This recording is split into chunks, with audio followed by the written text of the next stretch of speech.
Allô tout le monde, j'espère que vous allez bien.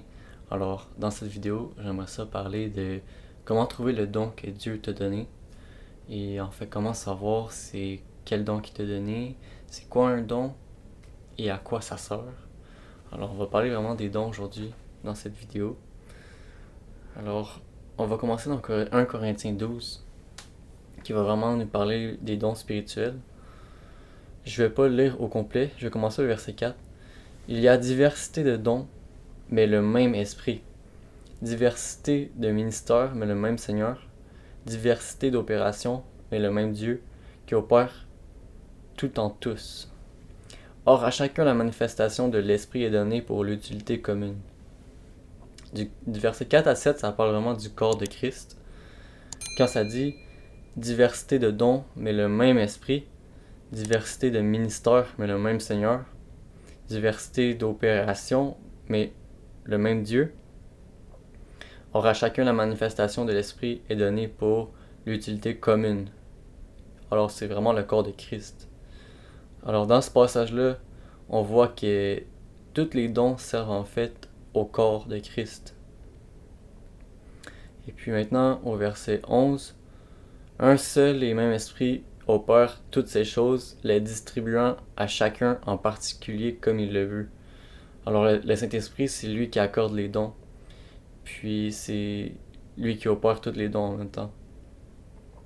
Et verset 13, nous avons tous en effet été baptisés dans un seul esprit pour former un seul corps, soit juif, soit grec, soit esclave, soit libre, et nous avons tous été abreuvés d'un seul esprit. Ainsi le corps n'est pas un seul membre, mais il est formé de plusieurs membres.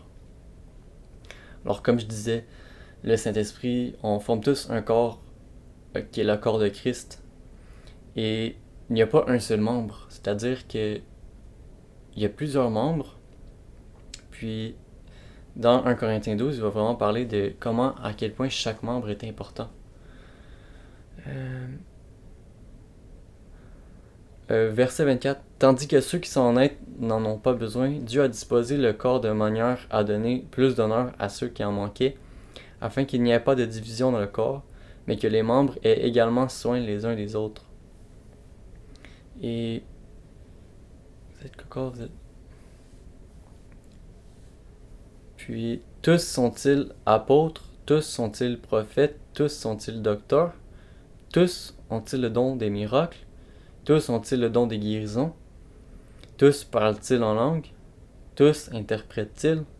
Aspirez aux dons les meilleurs et je vais encore vous montrer une voie par excellence.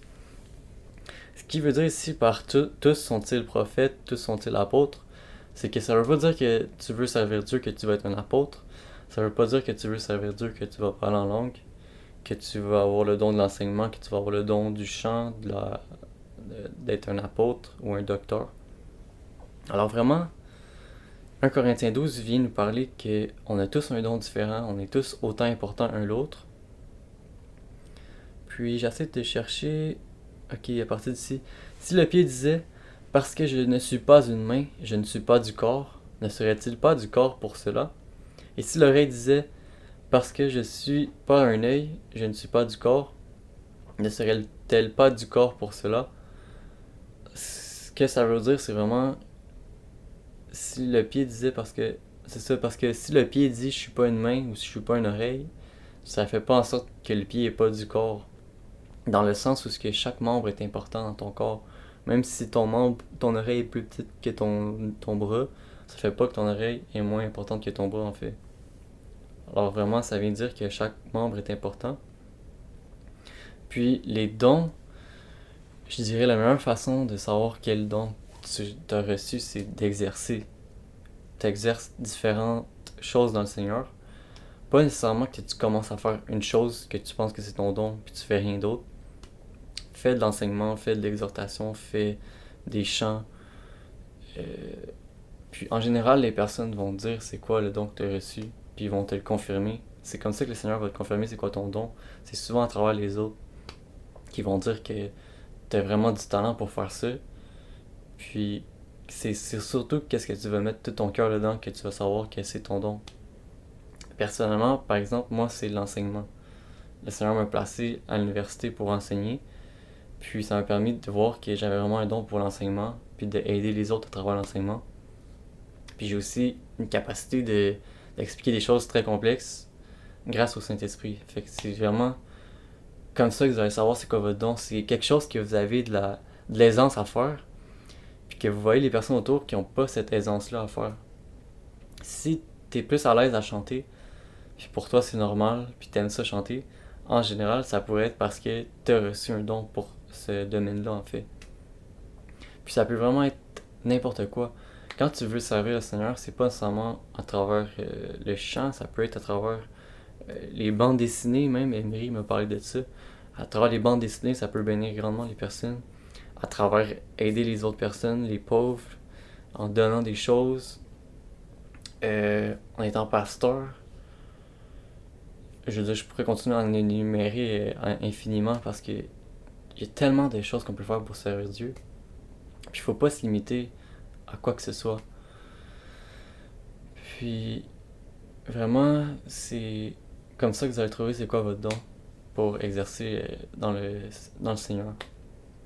C'est juste en pratiquant. Puis quelqu'un va finir par te dire que, ben pas quelqu'un, en espérant qu'il y ait plusieurs personnes qui vont venir te dire que c'est ça ton don que tu as reçu. Puis nécessairement, faut pas se fier aux autres pour avoir l'encouragement. Puis c'est ça, faut pas se fier aux autres pour recevoir l'encouragement. Faut que tu y ailles à fond de ton côté, puis tu te fies pas. Faut pas que tu aies besoin d'encouragement des autres. Mais nécessairement qu'ils vont finir par t'encourager si c'est ton don, parce que ça va bénir les gens.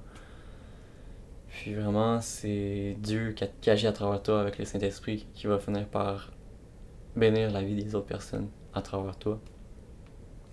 Puis je pense que ça en parlait aussi dans 1 Corinthiens 12.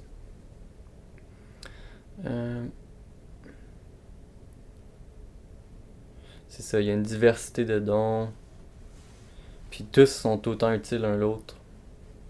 De la même façon que ton oreille est aussi importante que ton œil, que ta bouche, parce que si tu peux pas manger, tu peux pas survivre.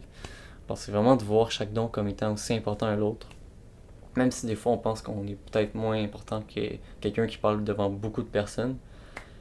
Mais c'est ça, je pense que ça fait le tour. Alors j'espère que cette vidéo vous a béni, puis qu'elle vous a permis d'avoir un peu plus de connaissances à propos des dons, puis comment les exercer, comment trouver ton don. Puis je vais sûrement faire d'autres vidéos éventuellement sur les conseils que je peux vous donner à propos des dons, puis comment exercer dans le ministère. Alors bon restant de journée à toi, sois béni et amen.